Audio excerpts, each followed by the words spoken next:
Kita akan berjuang. Hari ini aku mendampingi salah satu orang yang mengungkapkan indikasi mafia skincare begitu, yang kemudian dikriminalisasi, mendapatkan teror dan ancaman baik di media sosial maupun ancaman langsung secara fisik, termasuk ketika bersama keluarganya.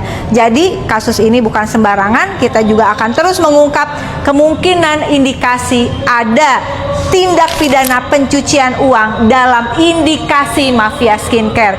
Indonesia, jangan kemana-mana, terus bersuara. Assalamualaikum besti-besti, love Indonesia kesayangan si akunya. Jumpa lagi di Viral for Justice dengan hashtag kita usut tuntas indikasi mafia skincare, lindungi pengungkap kasus skincare. Indonesia saat ini si akunya berada di Lembaga Perlindungan Saksi dan Korban. Kita akan berjuang bersama Lembaga Perlindungan Saksi dan Korban bagaimana orang-orang yang mengungkapkan kebenaran juga dalam kasus atau perkara skincare mendapatkan perlindungan dari negara, bukan sebaliknya malah dikriminalisasi atau diindikasi dengan laporan yang kemudian mengatakan pencemaran nama baik atas nama Undang-Undang ITE yang seringkali pada prakteknya berfungsi sebagai pasal karet. Kita akan berjuang bersama karena menyuarakan kasus ini sebetulnya bukan hanya melindungi mereka yang mengungkapkan, tapi ada banyak orang yang berada dalam jalur distribusi penjualan skincare ini, melibatkan banyak orang, juga melibatkan keselamatan para konsumen. Kasus mafia skincare dan skincare overclaim sangat menghebohkan publik.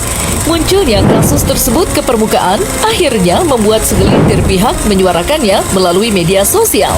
Diketahui berkat suara dari pihak-pihak yang akan bicara tersebut, para owner skincare itu terancam gulung tikar karena kerugian fantastis yang mereka alami. Indonesia, ini ada hal yang juga cukup penting untuk kita informasikan kepada publik, bagaimana persoalan skincare itu juga akan berimplikasi pada beberapa pihak yang memang sudah selayaknya, sudah sewajarnya, sudah seharusnya mendapatkan perlindungan dari Lembaga Perlindungan Saksi dan Korban karena mereka speak up persoalan carut-marut dunia skincare. Mbak, kasih dong edukasi ke kita semua.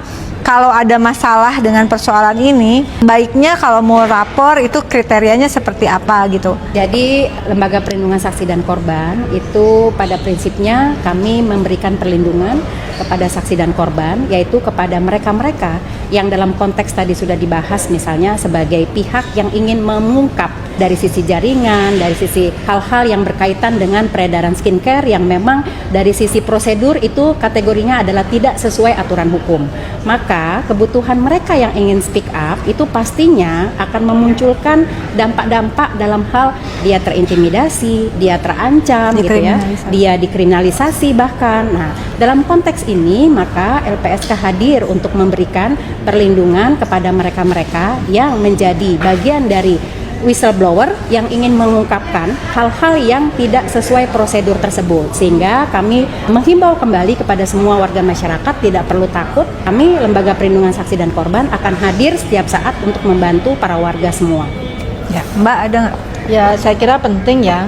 Saya juga baru ternyata skincare ini bisa menimbulkan dampak yang cukup luas. Misalnya tadi kalau ternyata dalam bisnis skincare ini bertentangan dengan kesehatan sehingga menimbulkan kerugian, misalnya tadi ternyata bisa menimbulkan kematian pada korbannya atau bahkan janin yang sedang dikandung. Nah, ini kan artinya bagian yang kita mesti pertimbangkan, dan saya kira setiap orang yang berani mengungkapkan adanya tindak pidana yang mengancam hajat hidup banyak orang termasuk nyawa, itu bagian dari yang kita mesti berikan perlindungan.